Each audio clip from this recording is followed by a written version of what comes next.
Bonjour à tous, Gabriel Dabichoubel, je suis le fondateur de l'agence 1 minute 30 et c'est un nouveau numéro d'Enjoy the Day, le vlog de l'agence.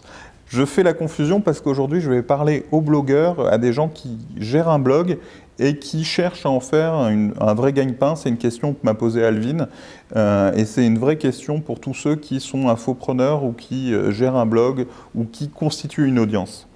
Pour moi, la bonne façon, et c'est le propre de l'inbound marketing, c'est de devenir son propre média et convertir son audience en client. Donc il y a une vraie réflexion d'alignement entre le blog, en tout cas avec le média, et les choses qu'on veut vendre et la manière dont on crée un entonnoir de vente par rapport à ce média et comment on construit ça. Donc il y a une vraie réflexion en amont de ce blog. Il y a une moto qui vient de passer, je laisse passer la moto pour pas que vous soyez trop embêtés par le bruit. Il y a une vraie réflexion en amont de créer un vrai entonnoir entre les articles du blog ou entre les posts Instagram, les posts Facebook, enfin les différents supports que vous constituez et ce que vous voulez vendre à la fin.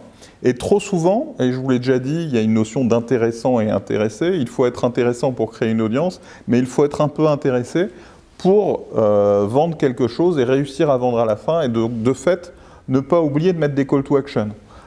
Donc votre blog doit être au service de ce que vous allez vendre aussi. Et il ne s'agit pas que d'être intéressant, il faut créer cet univers où vous allez à un moment être intéressé, vous allez pouvoir closer et pouvoir vendre quelque chose et effectivement être dans une démarche un peu plus commerciale, insistante sur la fin.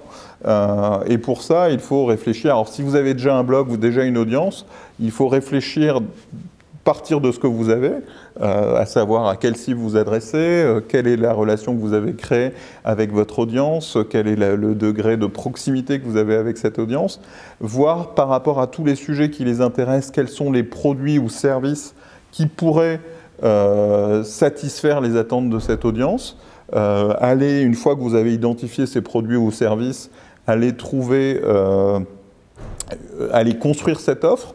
Donc trouver des partenaires pour vendre tel ou tel produit ou tel service, définir des prix pour chacun de ces services, essayer de créer, on en a déjà parlé je crois, un escalier de la valeur, donc une vraie façon de commencer par des produits pas très chers dans lequel vous allez pouvoir mettre un produit un peu plus cher derrière, etc. Ne pas oublier qu'à partir de tout ça, vous pouvez faire des produits digitaux.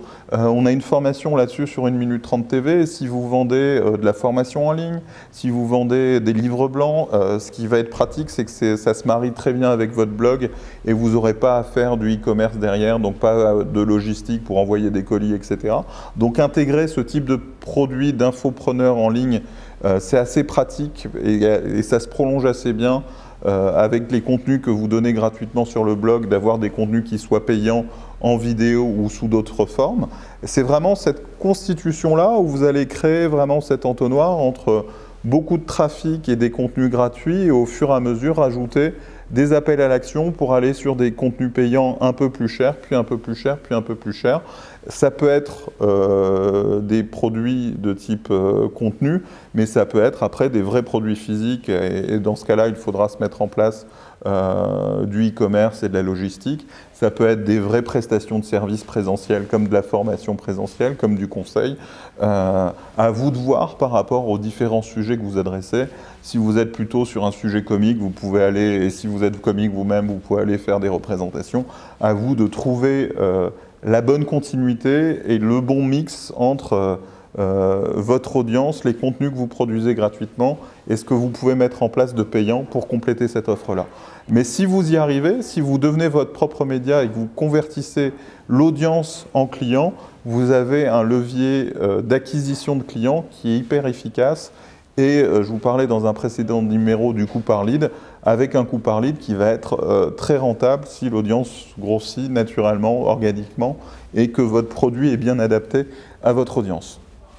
N'hésitez pas à commenter, n'hésitez pas à partager. Je ne manquerai pas de répondre à vos questions dans la mesure du possible. Suivez-nous aussi sur YouTube pour retrouver tous les anciens numéros et les futurs. Enjoy the day, on se voit au prochain numéro.